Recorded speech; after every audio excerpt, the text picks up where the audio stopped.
শালা তুই কি দেখাবেন না তুই কি মোক চিনিস? কেন তুই গায় বলে আছে মানে ওস্তাদ কি করে এটা বাবা একটু শুন তো কি হয়েছে এই পাক দিয়ে এসেছে আর একটা সিংড়াগুলো মোক কান কষি গরম করে দিছে কি হয়েছে জোরে কো শোনা পাছো না কানের ভিতর বাঁশি বাজেছে কেন তো মোর কথা তুই কব না কেন তোর কথা কয়া তো দুইটা বেশি থাপ্পড় দিছে চল তো খাই এটা এবার কি হয়েছে কি করে শোনো তো কি করে কি করে কথা তো কি করে কি করে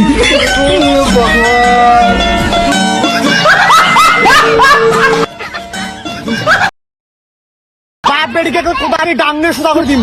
একটু তোর মুখ তুলে হ্যাঁ চুপ চুপ ডাঙ্গে সুদা করে দিম